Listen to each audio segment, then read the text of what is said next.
So, in a blow to Andhra Pradesh Chief Minister Jagan Reddy, the Supreme Court on Monday dismissed the state special leave petition against the quashing of criminal cases filed in connection with the alleged insider trading and land transactions at Amravati. The bench of Justice Vineet Saran and Dinesh Maheshwari was hearing the SLP at the instance of the AP state government against the January 19 judgment of the single judge of the AP High Court, observing that the private sale transactions cannot be criminalized and that the concept of the offense of insider trading, which is essentially an offense in the field of a stock market relating to selling and buying the securities and bonds, cannot be applied to the offences under Indian Penal Code and cannot be read into Section 420 of Indian Penal Code or into any provisions in the scheme of IPC. The state had filed criminal cases alleging that the respondents before the Supreme Court had purchased lands in Amravati after being privy to the information from the then Chandrababu Naidu government that the areas was being developed as a state capital after the bifurcation of the erstwhile state of Andhra Pradesh in 2014. On Monday, senior advocate Dushyant Dave for the state steeriously argued that provisions of Section 418 IPC, read with Section 55 Clause 5 of the Transfer of Property Act, would be attracted in the instant case, which has been overlooked by the High Court. As regards Section 418, we may observe that the said provisions would not be attracted in the facts of the present case. There is no question of any loss being caused to any person or to the sellers or of cheating by the buyers, neither by law nor by a legal contract, for the buyers obliged to disclose any facts. In any case, the said question was neither argued before the High Court nor are there any pleadings in this regard in this petition, nor has this ground been taken. So this argument is noted only to be rejected. There was no such relationship between the buyer and seller for which the buyer was bound to protect the seller, said the bench on Monday. Secondly, it was argued that in a criminal case, the High Court need not have gone into the facts of the matter and should have left it to the investigating agency and the trial court to see whether any criminal act was involved. As regards the submission that the High Court ought not to have gone into the facts of the case and arrived at factual findings, we find that without considering the facts of the case, the question whether any criminal case is made out could not have been decided. Then, in no case can the court go into the question as to whether the FIR is to be quashed or not. Even considering the law laid down in Bhajan Lal in a petition for quashing, the court has to see the averments in the FIR to determine if a criminal case is made out or not. There is no perversity or illegality in the findings recorded by the High Court, said the bench on Monday, dismissing the special leave petition. 5 sets of special leave petition have been filed by the state of Andhra Pradesh against the buyers of the properties who are petitioners in the High Court, challenging the judgment of the High Court by which FIR under sections 420, 409, 406 and 120p of IPC and all proceedings initiated pursuant thereto have been quashed. Very briefly, the facts of this case are that the respondent buyer had purchased land from third parties, from sellers who were not party to these proceedings. He said sales were executed sometimes in 2014 to 15. The FIR have been lodged on 16 October 2020 on the basis of the complaint dated 7 September 2020. The main allegation in the FIR is that the buyers were in the know of the fact that the capital city will be created at the location where the land has been purchased, and thereupon the value of the land would increase, and not disclosing the aforesaid fact, they purchased the said land from the sellers and as such cheated the sellers. By the impugned judgment, the High Court has first considered the aspect of locus standi and the de facto complainant who lodged the report with the police, as the complainant was neither the seller nor any other party. However, observing that the concept of locus does not arise in criminal proceedings, the High Court noted the fact that the de facto complainant had lodged the FIR after a lapse of 6 years. The concept of insider trading in property dealings has also been dealt with by the High Court and has been found to be alien to proceedings under Indian Penal Code, observing it to be a concept only in company stock. The High Court also found that the right to acquire and own property is a constitutional right, legal right, and human right, so no criminal liability can be fastened to any person who purchased lands in the proposed capital region. The High Court was of the opinion that sections 420 and 415 of the IPC would not be attracted after making a recital of the sale deeds in view of the version of the sellers that they were misinformed about the values of the property. The High Court delved into details with regard to the information relating to location of the capital, which, according to the findings of the High Court, was very much in public domain. The High Court also discussed the question of the applicability of Section 406 and 409 of the IPC to the facts of the case. It opined that same would not be attracted. It was found Section 120B would also not be attracted.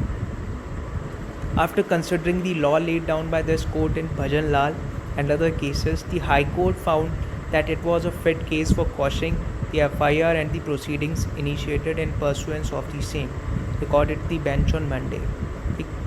Coming to court exchange as it transpired on Monday as follows.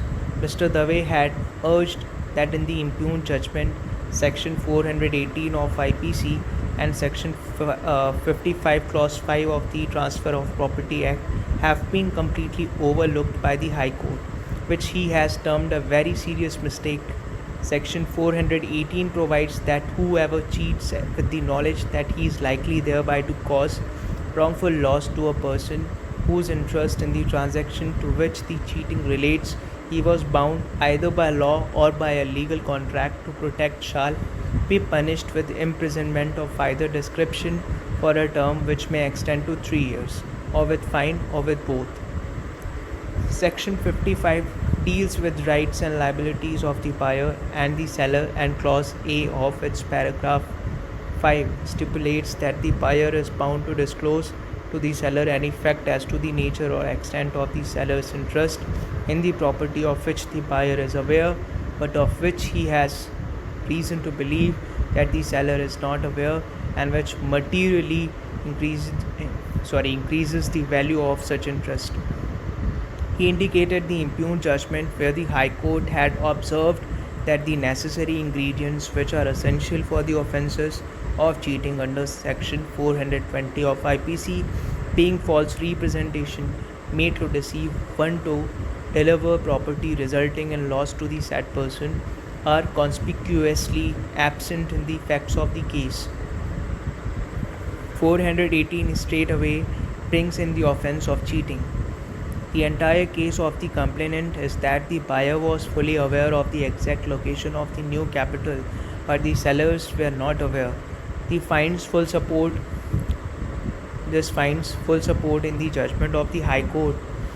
In context of the news report relied upon by the High Court, the single judge states that the above news also bears ample testimony of the fact that there is widespread speculation and anticipation among the people in the public circle that the capital city is going to be located between the Krishna and Guntur district by the side of Krishna river and by the side of the highway.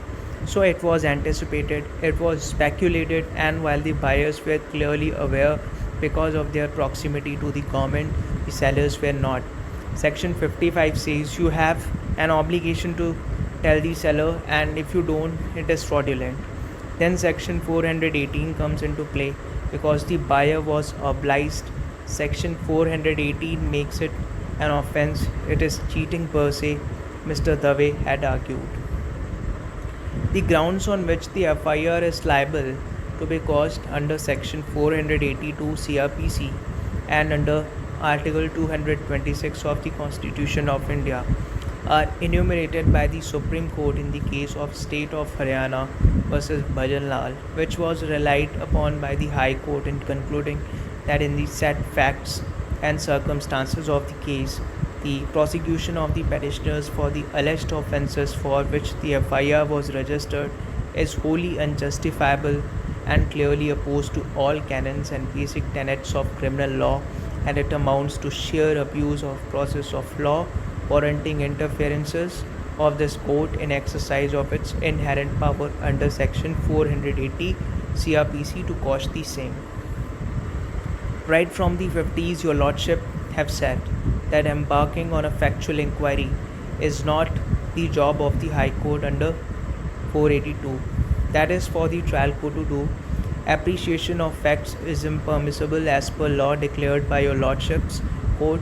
Bhajan Lal is not a license for every High Court under 482 go into complaints and start re-examination of facts, taking away the power of police and trial court, argued Mr. Dave. He relied on decisions of the Supreme Court to contend that the power of quashing may be exercised only in the rarest of rare cases so as to scuttle prosecution in courts. This is not the rarest of rare cases. There is an alternative remedy.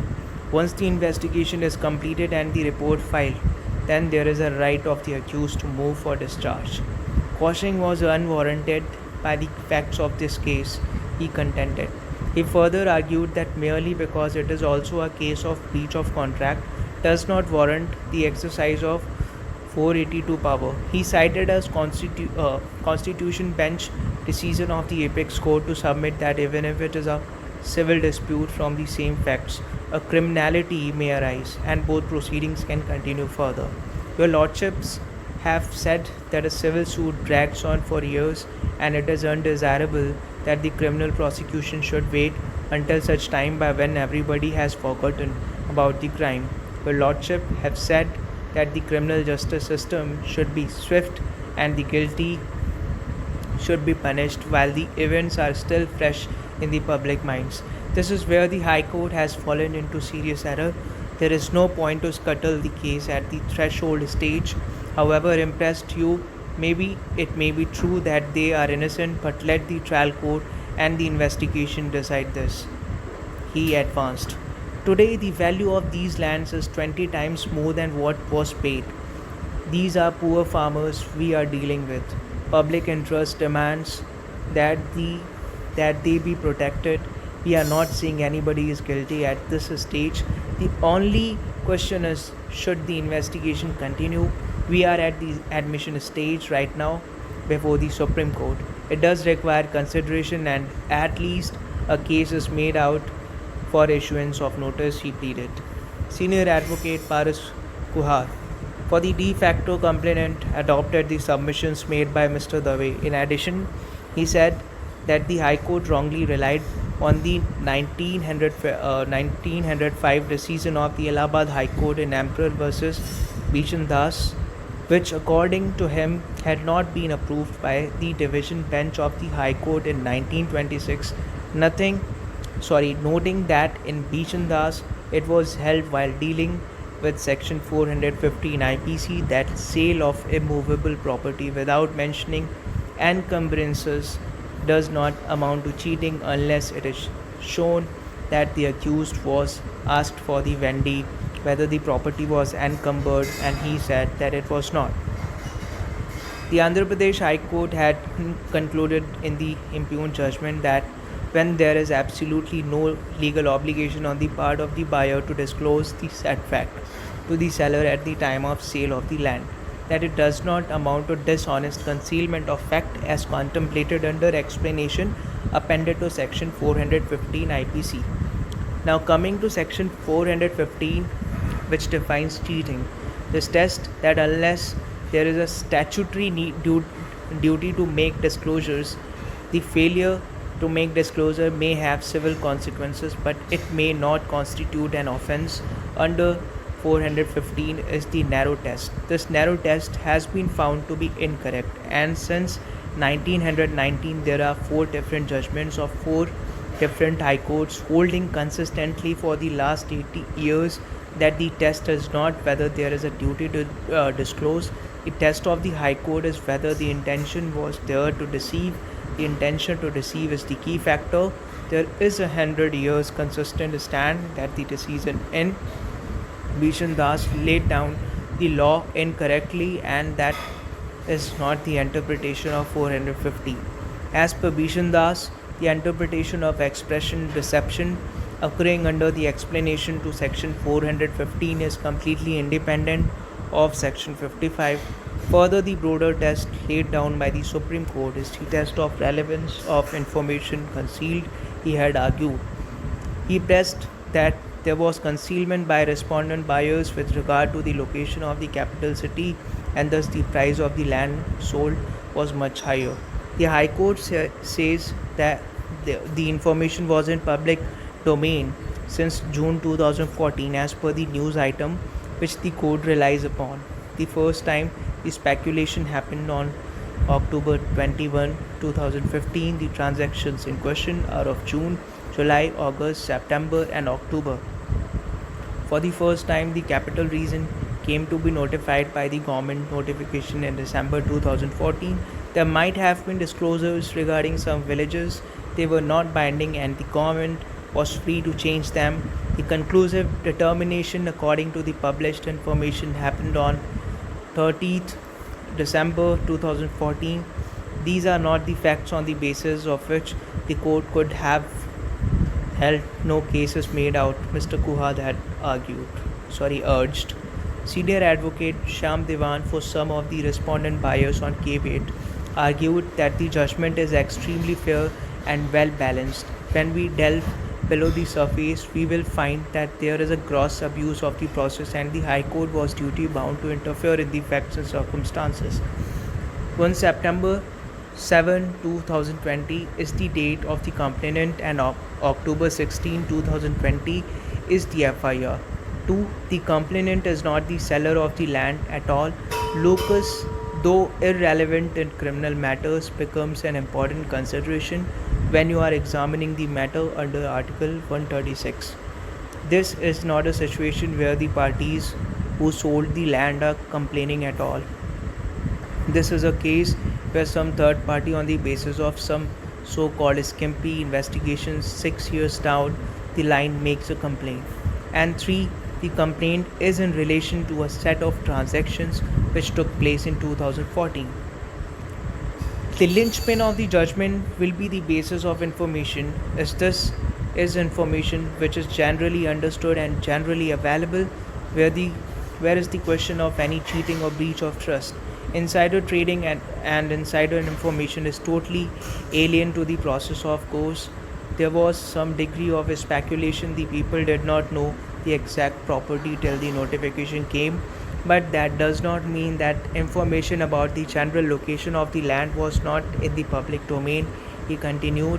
He urged that the buyer's statutory obligations under Section 55 of the Transfer of Property Act are extremely limited. If you are in a fiduciary relationship with the seller or have some special knowledge about the person's entitlement, like if the buyer knows that the mortgage which the seller believes encumbers the property has already been redeemed and that his title is complete, then you are under a duty to tell the seller. I would respectively submit that the clauses under Section 55 are completely alien so far as the FIR is concerned. There is absolutely no foundation or basis, nothing to suggest a deficient interest on the part of the seller which the buyer was duty bound to disclose.